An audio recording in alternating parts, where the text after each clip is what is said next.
Hi, Roy here on my channel, Roy Reads Anything, including Victorian magazines, because this being Victober, the month of celebrating Victorian literature, I thought it'd be interesting to have a look at what some Victorians might have been reading in October's gone by in some of the illustrated monthly periodicals that came out in the 1890s.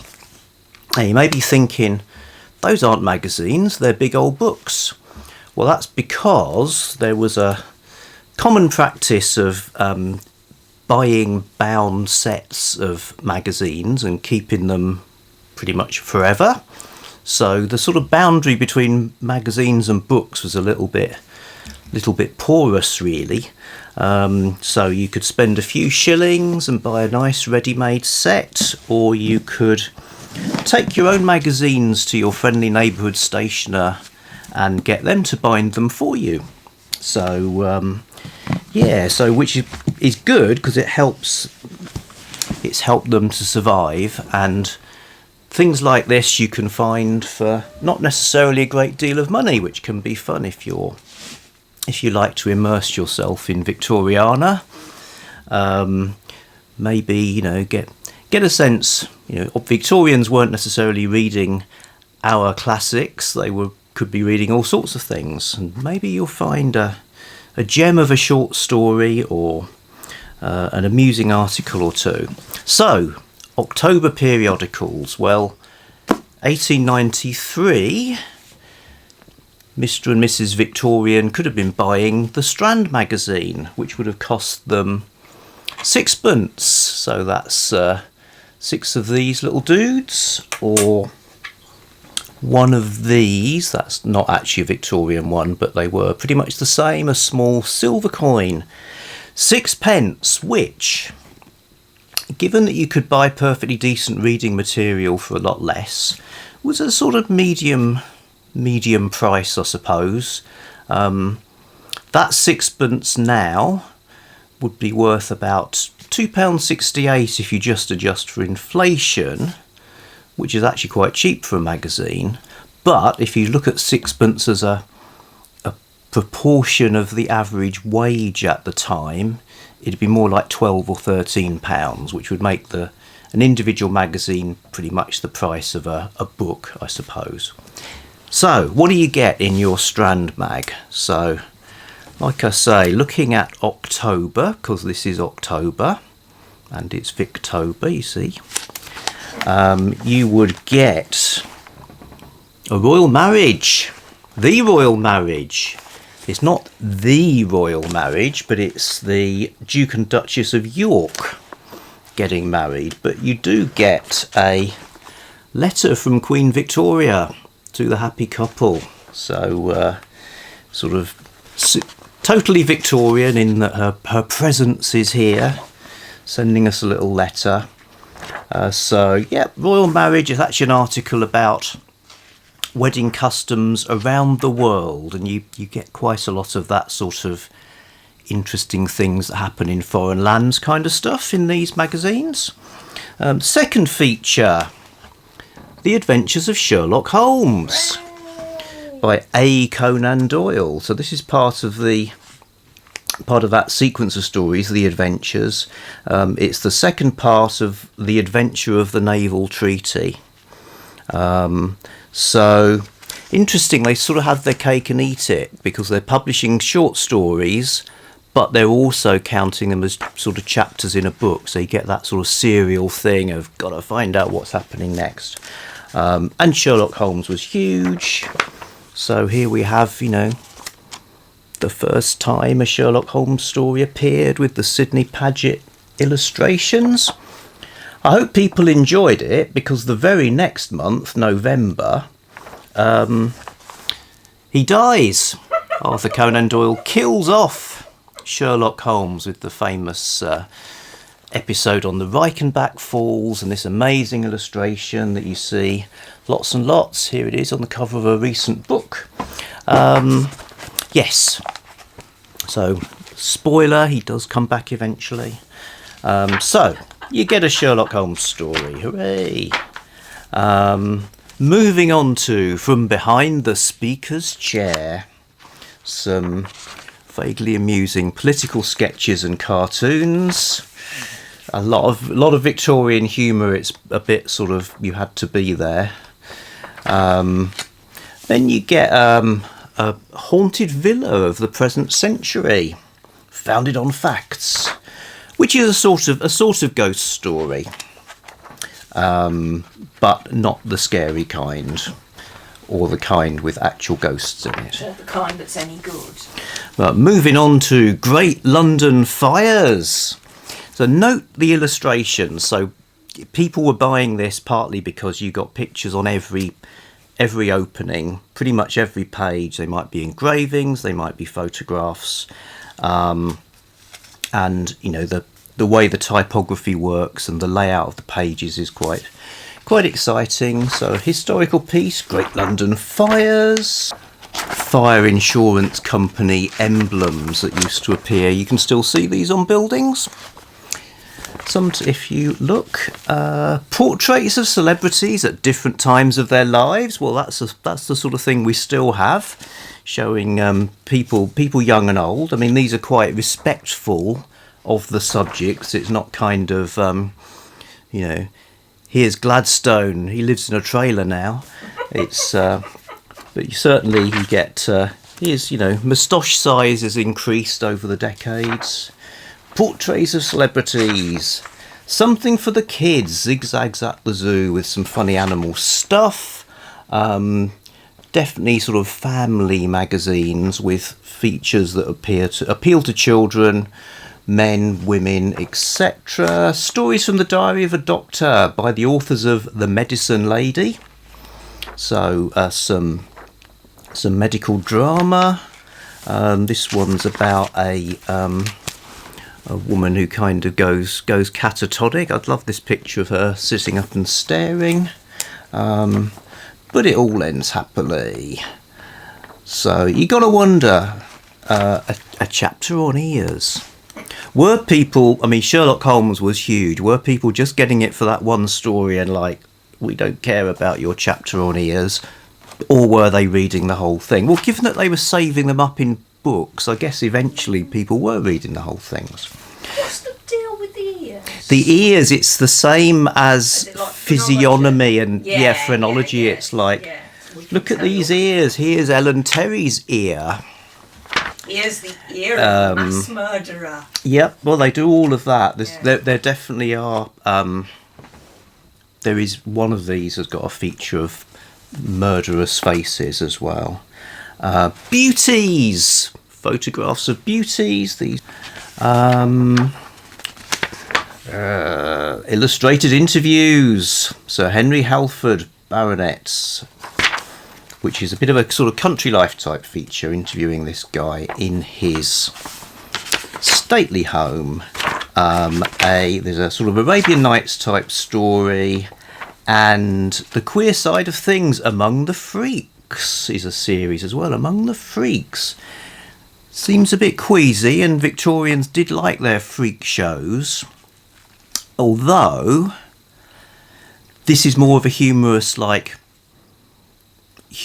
thing about carnival life, written by an American humorist called W.H. Alden, I think his name is, and the treatment of the so-called freaks is very sympathetic. W.L. Alden, sorry. Yes, and then you get your Pals puzzle page. So that's what you got in the Strand, okay, in 1893. Moving on to 1897. October 1897, Pearson's magazine, which came along as a kind of knockoff of the Strand, doing the same thing, loads of pictures. Starts off with a military story, The Rallied Square. Picture of a dancing Scotsman. And yeah, lots of stuff there. Bonfires, with illustrations of the most striking of the Jubilee bonfires and showing how best to build one. So a huge profusion of photographs of gigantic bonfires that had been lit for the Golden Jubilee, with a note at the bottom. Note: it was hoped that this article would have been ready for publication in the August number of Pearson's magazine, but as Her Majesty the Queen had graciously expressed a desire to see the photographs which illustrate it, obviously planning to build her own bonfire, they were at once dispatched to Windsor, and it was therefore impossible to arrange for their reproduction at an earlier date. So once again, the actual hand of Queen Victoria enters the magazine, because the Jubilee was back in June, and we're only just seeing these great pictures of the bonfires. And some diagrams of how to build them. Sort of how-to stuff is pretty common in these as well. The White Rose, a Cromwellian historical self-contained short story. The Silent Sisters by Mrs. Alec Tweedy, a sisterhood of nuns who never speak. Stories of the Red Cross, it's L.T. Mead, a popular author, mentioned recently because she wrote some occult detective stories. Here she is collaborating with Clifford Halifax. Sounds very dependable, doesn't it? Clifford Halifax.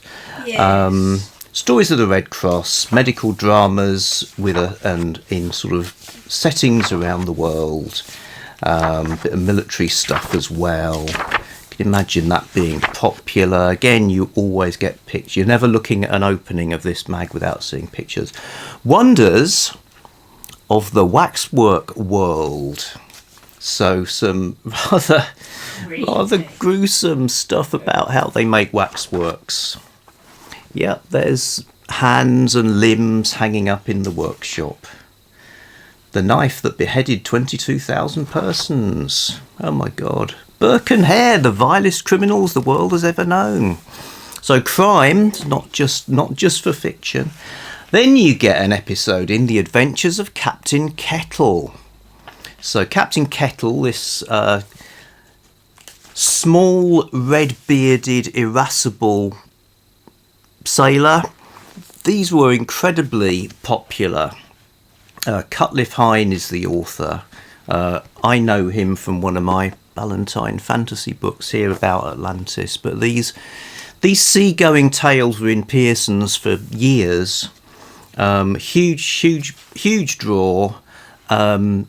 He's a member of the Wold Newton family, which means he's related to Sherlock Holmes, actually, as a cousin. And yes, they're super colonial, so you have to deal with that, but they're also really, really interesting. There he is playing a accordion. So yes, popular fiction serial, the German postcard craze. Speaks for itself what that's all about. German craze for postcards. The Man Who Was Beloved, another self-contained short story, also kind of a photo novella, and they've illustrated it with photographs. Turf monuments and what they mean, as in stuff carved into hillsides like white horses. The giant at Cerne Abbas, who was rather respectable at the time. He's a bit more anatomically correct these days. I'll leave you to find that for yourselves. The Long Man of Wilmington. Yes, good stuff. And an article with infographics about people called Smith. So another way they would show off their, hey, look, it's illustrated, is diagrams of, things like, all the potatoes a man eats in his lifetime and things like that. So this is comparing how many Smiths there are in various ways. Being Tales of the Diamond Fields, again, a kind of, round the world fiction stuff. You get lots. I mean, this is over 100 pages for your sixpence. Wonderful balancing acts. Do not try this at home. So some acrobatics. W.L. Alden again, the Freaks guy. Wisdom Let Loose. Humorous bits and pieces. And then you get, tucked in at the end, chapters 17 and 18 of The War of the Worlds. Oh my God. The War of the Worlds by H.G. Wells. So Johnny Victorian here would be reading, they'd be seeing a classic of science fiction unfolding before their eyes month by month, with these amazing pictures. And this is spread with a lot of pictures. I mean, you could almost see it as a graphic novel when it comes so intensely illustrated, and when the illustrations determine the layout of the page as well. So, yep, this is where the War of the Worlds was, folks. Are there any adverts in? The adverts would be kind of in the cover. Right. So the covers were treated as sort of wrappers, and people didn't bother binding them into these sets, which actually means they're rarer to find. But yeah, so typically you'd get the cover, so something like The Strand always had this same picture on the front, but then the inside would be your adverts for Beecham's Pills and that sort of thing. Finally, the Harmsworth magazine from 1898. So the Harmsworth brothers, press barons who launched the Daily Mail, that's still going. Maybe not the most progressive publication in Christendom, but at the time, what's distinctive about this, and not going to whip out another famous story, but they had lots of things. This is where you get your female detective, other stories with women in. So, for instance, Prettier Edition. I'm again mentioned the other day about Florence Cusack, a female detective who was in a series by L.T. Mead. There she is, calling on an address in Pall Mall. But you'd also get things that are sort of got a bit of a New Woman vibe, you know, as in New Woman, as in the sort of proto-feminism of the day.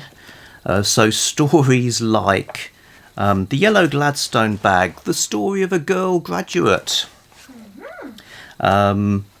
It's about a woman at a university at St Margaret's College. Now, fair enough, it's a romance. It's not like a, it's not like a sort of revolutionary tract. But it's about a woman at a university, got a little gag in about rational dress. And the most brilliant line in a story ever in a story. He asked me to lunch at Trinity, and I took the vice principal as chaperone, as pictured. So now, I don't know if that still happens. I suspect it doesn't. But yes, anyway, so this issue, back to October. What did you get in your October issue of the Harmsworth magazine, which only cost threepence, 3 pennies. 3 pennies. And it was bigger, so they were sort of coming in, late entry to the market, taking advantage of their gigantic presses and stuff that they had to make the Daily Mail, and kind of beating the others at their own game. And it's a little bit more sort of cheap and cheerful, I suppose. So you get a picture, a little maid from Spain, and another one of those factual articles. Man is made of what? About the substances in a body, a human body, and what you could make out of them. Like, there's so much iron you could make 5 tacks. There is enough gas in a man to fill a gasometer of 3,649 cubic feet. No. Well, we've all been there. They mean like solid things. If you took all the atoms, they're the same molecules that would be in gas. Yeah. Not that there's right, 3,000 feet of gas in your body. etc., etc. So, Man is Made of What? Followed by My Destiny, a wayside romance, historical romance story. Engraved illustrations, very nice. Then you get a oh god, a famous wig maker's famous album. Some interesting theatrical autographs. So yes, sort of a wig maker talks about famous actors I have known. Daphne, a complete story by Walter E. Grogan. You know, a lot of these people, they're totally forgotten, or they're likely to be forgotten, uncollected. Short stories, these sort of magazines, periodicals were the main market for short stories, apparently. Some would end up in books, and of course, great if you're in a magazine and then a book, because you're getting two lots of readership. From a Smoker's Museum. Comedy pipes. Snake pipe. There's one here with 3 bowls, so you could smoke 3 different tobaccos at the same time. The Face at the Door, a supernatural story, a proper supernatural story this time. Pretty good. And dramatic, you know, we're talking sensation stuff here. People rolling around on the floor fighting, doors being knocked down, etc. Whips brandished. A manhunt with bloodhounds, again with the crime, showing how dogs are used. Dogs to hunt criminals. This got on for like 10 hours, 20 that's all right. The Dispatches for Gibraltar, military fiction. And then talking about heroic women, A Girl's Balloon Journey Over London, the story of an adventure in the air at 40 miles an hour. With aerial photos, you know, so again, it's the photos, it's the gosh wow stuff of photography, and interesting, showing a woman doing that. The Editor's Escapade, the story of a man and a manuscript, is a sort of comedy romance. Remarkable Secret Chambers. You know, see, that I would read that. I did read it. Nobody else would but you. About, no, you know, Trapdoor in Rochester House. Dead Men's Strange Wishes, some queer burial places. It was about people wanting to be buried up, you know, sitting up, or the slate coffin of a man who would not be buried in the church, nor out of it, nor above the ground, nor below it. So he had it put, so it's all of those things at once. Church tower at Pinner with a projecting coffin. Why though? And then you find, I don't know why. Why? Sepulchral vagaries of far commoner occurrence than might generally be supposed vary considerably both in character and degree. Some are whimsical and fantastical in the extreme. Others apparently only consist in shunning the usual and appointed places of interment, while the peculiarity of others appears not in the place but in the mode of burial. And then you get our monthly gallery of beautiful and interesting pictures with some sentimental children and animal pictures, and some sort of fine art stuff, and yes, all very lovely. And then they're advertising, they're going to do a Christmas issue as well. Next issue, again with the sort of, look what we can do with printing. They made the corners of it into a Flickr book. So you can flick the magazine and see what they call a cinematograph. So that was your October Harmsworth. That's all I've got. Hope that was interesting. I could do the same sort of thing with some weekly magazines if you want me to. Let me know, send a telegram to my editorial offices, or leave a comment in the box down below, or you can hop onto my Discord. I've quietly launched a Discord that has a channel for Victoriana, so I'll put a link to that in the box as well. Okay, that was a Victober thing. Back soon with something else. Bye.